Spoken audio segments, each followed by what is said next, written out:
smiling. Okay, so other annual trainings. Remember VLS came down and said we need other training for child abuse, child abuse, child abuse. Remember?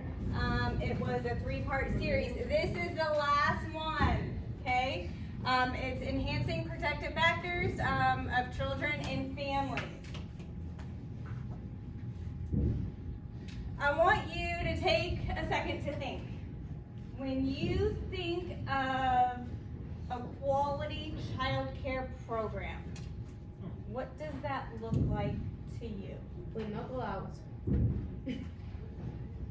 Aside from the business aspect, you as a parent, what do you look for in a quality program? What do you expect? Stability for my child. Stability? What else? That they can keep my kids safe. They can keep your kids safe? Learning? What else? Like Smaller great, ratio. No, go for it. And great communication with me as a parent too. Communication with you as a parent. What were you going to say? Small ratio. Small ratios? Yep. It's clean. Nice. It's clean. Things are working. Outdoor Things are too. working. Outdoor. Yeah. All of those things, believe it or not, are known as protective factors, okay? You don't even realize it. So that's what we're gonna go over today. The ones that we're mainly going to look at are these 5. We have parental resilience, social connections, knowledge of parenting and child development, support times of need, social and emotional competence of children, okay? We're gonna go through each one and then we are gonna do a fun activity. So parental resilience. This is gonna be like your typical life events. Did somebody get married? Did somebody get divorced? Military life itself. Somebody deploying, somebody going TDY. So those are examples of those. And then we have like unexpected life events. So was there a death in the family? Was there a birth? Was there a new addition to the family? The social connections. That's gonna be like your positive and appropriate relationship skills with the children and the parents. You can do this by engaging in conversations, parent involvements, events at your center. You're going to, as a teacher, show that you can be sensitive to certain situations and understanding and accommodating. Make sure that you're just aware of any issues. Knowledge of child development and parenting. Engage with your families often. Model appropriate responses and reactions. Provide opportunities, okay? Concrete support in times of need. You gotta build that trust. You need to focus on your families and have active participation in all of it. Don't just pretend like you care. Really care. Social and emotional competence of children. Offer guidance. Use resources. So reach out to management, trainers. Grab a book. Look up on the internet. Use your resources. Have discussions with your parents. You're gonna, when you're communicating and interacting with your parents, you're already modeling responsive interactions, not just for the children, but for parents. By using these protective factors, you're supporting children and families in our high quality programs, okay? There's a purpose to this. All this can be found on VLS. It's the 3rd installment to those 3 child abuse series. We're gonna do an activity. If you look under each and every one of your chair, pull out that Post-it. Really, Jen? Yes, ma'am.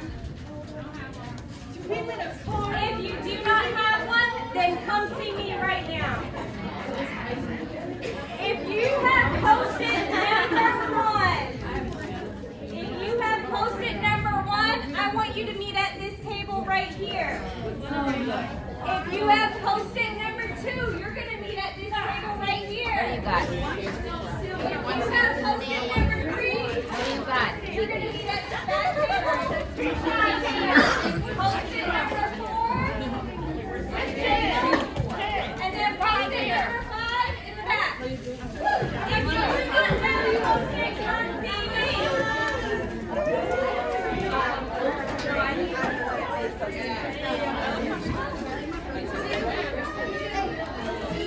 Hey there, handsome man. So nice to see you.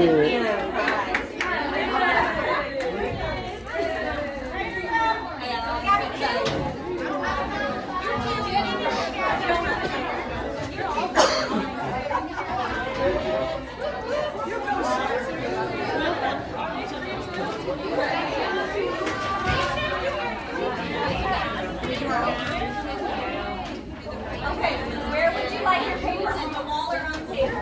Wall. Okay, wall. Nobody about on the table. So what you're going to do, all the protective factors that I just talked about, you can get creative or as boring as you want. Give me examples. Write it out. Show me what a trust looks like. What is all the data? What is that? What is that? Examples. Write it out. So we need a writer. Okay, listen. Go ahead.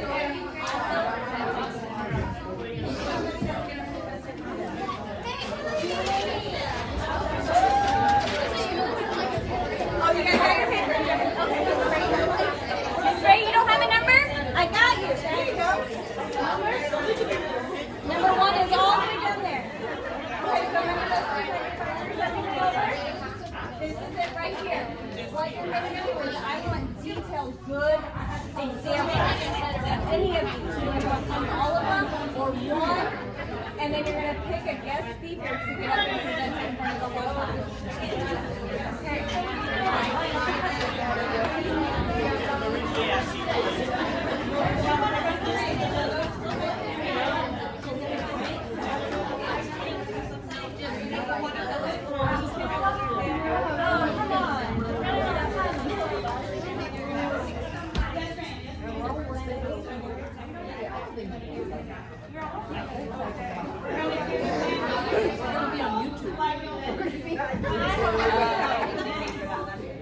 I need to sign a waiver.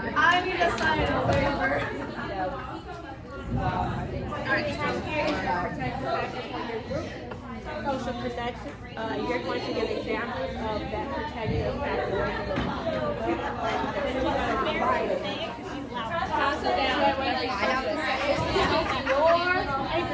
Sierra. Well, I'm a gold, so I need to know. I'm not presenting. It's not mine, it's yours. Here, pass it around. You can do it however you want it. Parental resilience.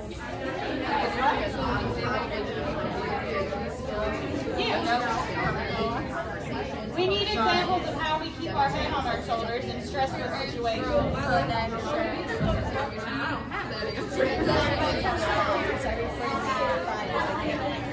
Yes. Backup is always important. But when it's your own kid, you ain't got to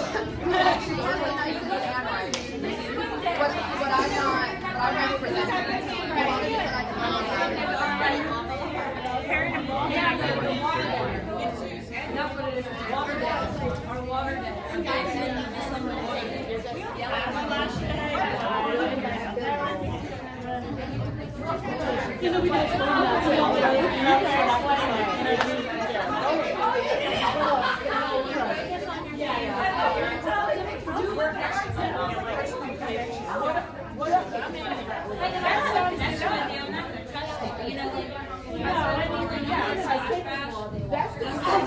Personal connections with families, the kiddos, your coworkers.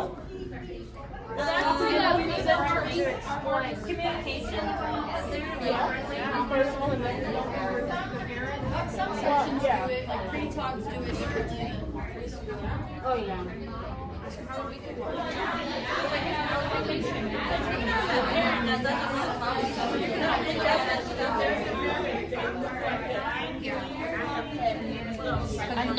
That's acknowledging and responding to their needs. Yes.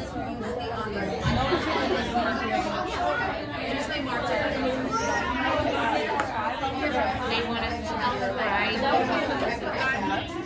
Okay. Yep. And then the presentation we can.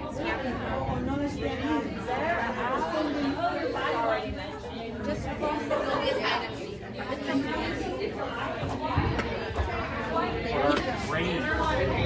now we're gonna get a D, but it's fine.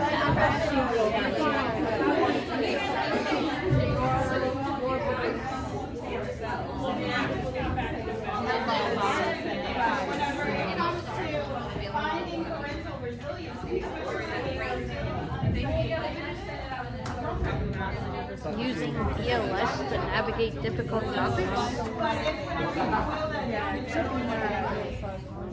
yourself calm. You're trying to get that. Calm and collected. And you don't go off on the parents and smart and let you know this fight somewhere. Hell, I didn't have my phone up.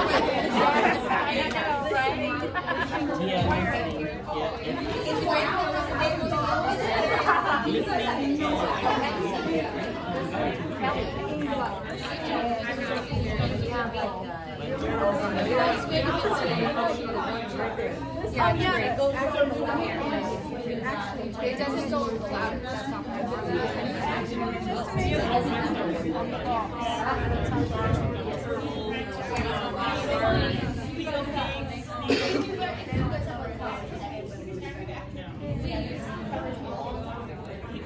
some people just don't talk.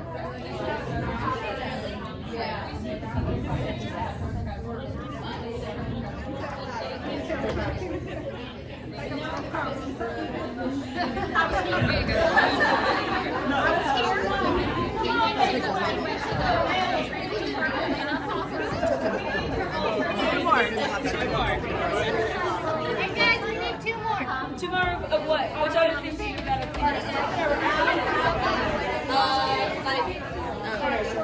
demonstration. We don't talk about children or parents stuff out of the classroom. Well, No, it's 3 times and I'm done.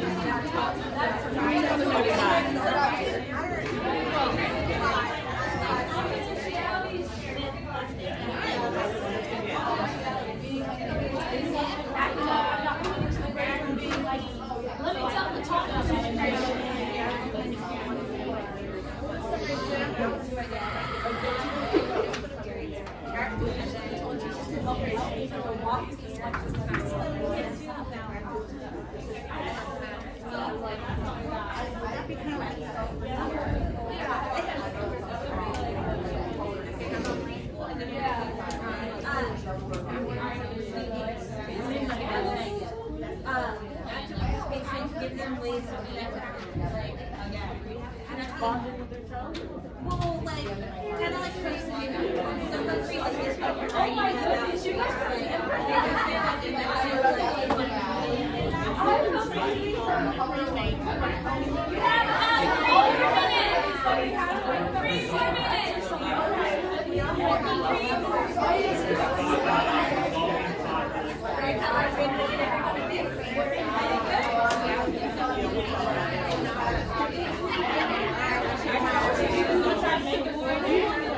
now you can type it down. That's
Hi, I'm Kelly. Everyone, please stand. 1, 2, 3, look at me. So mine was concrete support time. It's concrete support in time of need. Ours was to discuss trust. We said that you should make personal connections with your family. I'm not going to open up to you and tell you anything about my life if I don't have any trust invited in you. Like, that's just how it is. So you're going to do that through communications, giving compliments and greetings. Hey, how's your day? I really like your shirt. And then it opens up opportunities to discuss how it is. Because we all have those parents that do not want to talk to you. They come in, drop off their child, and you don't hear from them again. So, little tidbits, how to talk to your parents. Next thing, I don't remember what FOS stands for. What was it? Focus on family. Okay. Focus on families. You want to do family involvement. You're going to do, invite your families in. You all have your parents have different jobs. Bring them into your classroom and tell them like what your kids are doing, basically. And also offer resources. Your family comes to you. Never tell them that you do not know the answer to your question. Always tell them, I'm going to look for the answer for you and get back to you. Active participation, home activities. Find any way to get a parent to connect to your classroom. You're making a flower that week? Send them home crafts to make a flower with a child. Find them any way to interact with their kids. Also inclusion. Find ways to include that family in your classroom, like we discussed earlier, with their culture, their diversity, any way that you can. Perfect.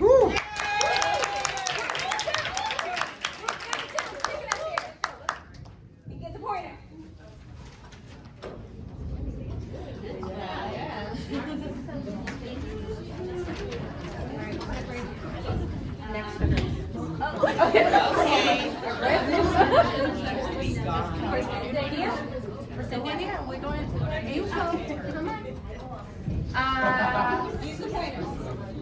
Ours was how to model responsive interactions.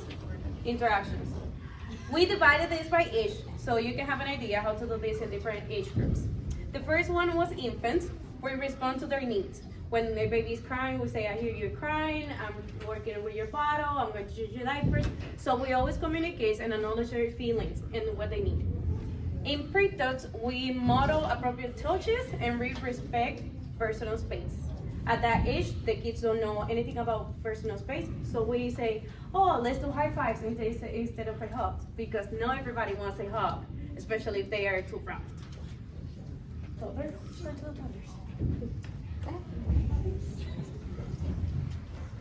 In toddlers, we said that we provide children with language to identify needs and wants. So we're like saying, would you like to go play with this toy, or do you need to sit down for a minute? We try to explain more with our words than with more less sign language. Yeah. So preschool. So by the time a child reaches preschool, they should already have a lot of words to express their basic and complex emotions, and a lot of behaviors are no longer age appropriate. So instead of using their bodies to express themselves, we teach them to express themselves with their words. And then I'll talk about school age. So school age, we're providing activities that promote teamwork, right? We give them activities that they could work together, that builds friendship, that builds maybe support in the classroom and with other children that maybe they're not close to, and they get to make new friends. So providing those activities that promote teamwork. Woo!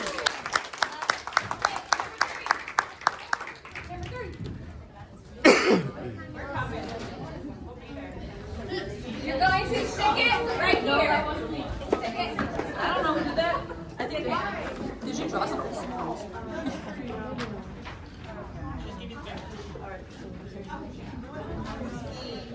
Okay. We have social connection. At the CDC, we do parent involvement activities. Usually, like we have something special going on every month. Summertime, we do a splash bash or splash day. We also have the newsletters. We do parent conferences, so we invite the parents to come and have like a one-on-one with us to talk about pretty much everything we do, and then we create like a follow-up plan with the parent. That goes with like sending ASQs. The parent, you talk to them about their child, how their child's doing. daily report. So like in pre-tots, you guys are filling out a daily report, and infants, yes, filling a daily report, just saying what the kids are doing. We have more fun with the harvest festivals, spirit weeks, and of course the military, the month of the military child. And we also, it's very important. Confidentiality. We don't be talking about everybody's business with everybody. Maintain confidentiality. That's a good one. We're really good at winning that one. Yeah. Oh, and the back to school bag. Yeah, school age kids. For the school age kids. Thank you. Woo!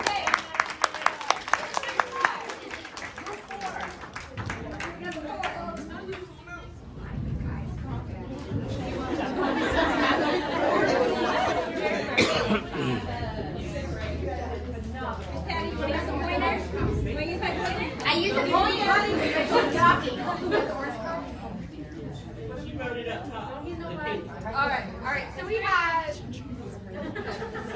it is the same thing that group 3 just told you. We had the knowledge of child development and parenting, and so, I don't know, we talked about greeting the parents and being involved in parent involvements, and then we also digressed a little bit and talked about what we are not allowed to do.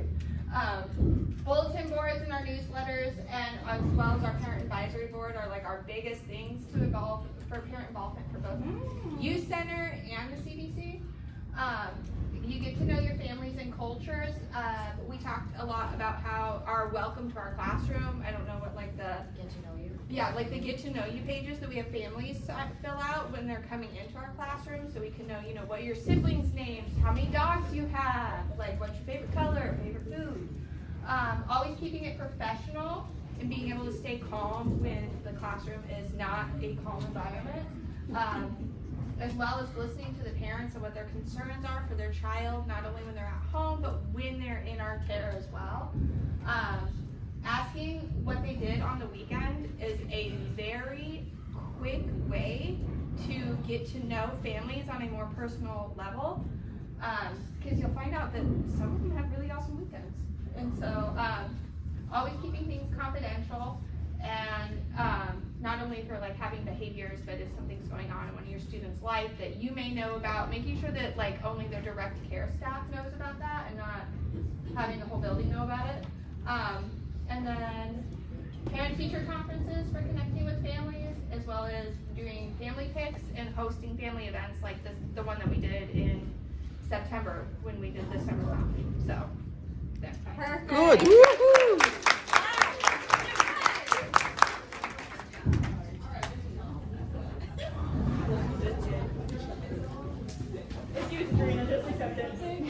Come on,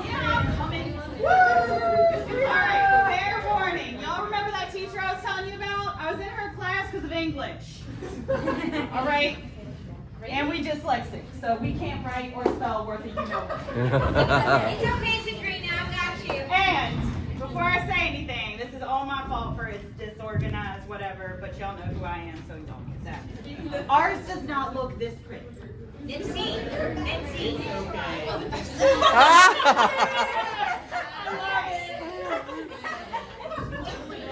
He's giving me seizures. That's all right. That's all right. So ours had to deal with doing parental resiliency. And we really focused on finding support and very much emphasized on communication. One of the items we had was an issue or an example, I would say, of a child that is coming in and they've just found out that they're gonna have a big, they're gonna make a big change. They're gonna be a big sister or a big brother. Communication, still, goes back to that. So it was big bros and big sis having those positives, reinforcing you're gonna be such a big help, it's gonna be awesome. And letting the parents know also to help encourage that. But listening and communication. Parents need all the help they can get. I know there's been times where a classroom has made me want to absolutely pull my flipping hair out. That's hard with one ball. And I've just walked into Bev's office and kind of used that because our classroom, they're like our kids. We mentally kind of make it so that where their classroom parent, well, this classroom parent needs to go into Beverly's office and say a few words that these kids should not hear. Because I have this classroom's parent. Right. Okay? I have heard it. And then she's gonna give me what I need, which is compassion, understanding, and she might say some few bad words too, because we're empathizing on the fact that this situation sucks. No, I don't think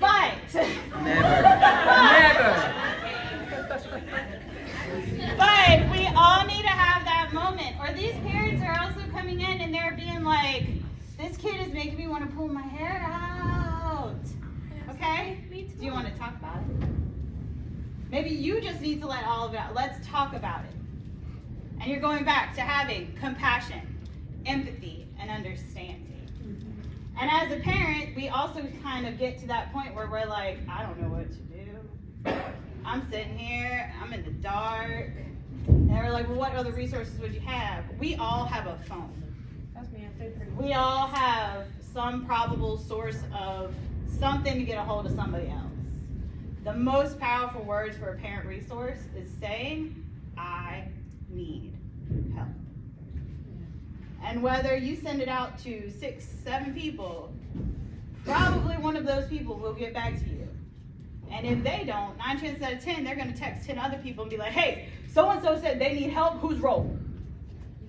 And eventually you will get help. So that's what we have, and it looks like this because y'all left me in charge of it. Okay. So while you find your way back to your seats, but quietly so I can continue talking. So keep these protective factors in the back of your mind. These are things that you guys naturally already provide our children and our family. Okay? All of these things can prevent child abuse and or neglect. Okay? So while you sit down quietly,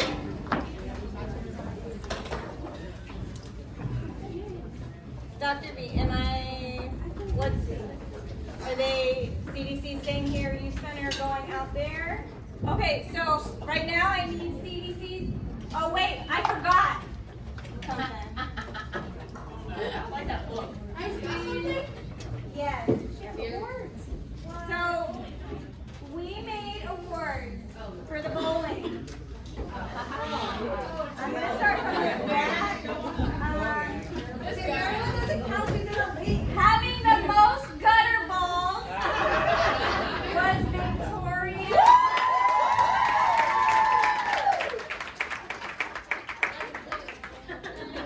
What about the cheerleaders? We don't get nothing. I told you not to put bumpers up.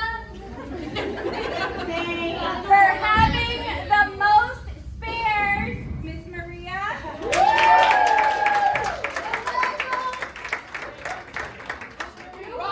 Rogers, sorry. Oh, sorry.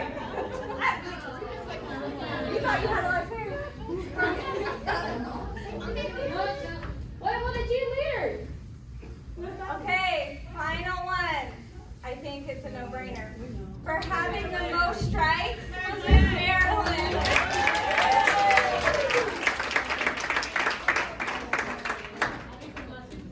Yeah, right.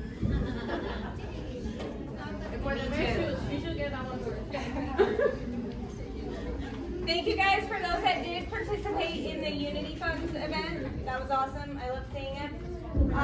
Right now we're going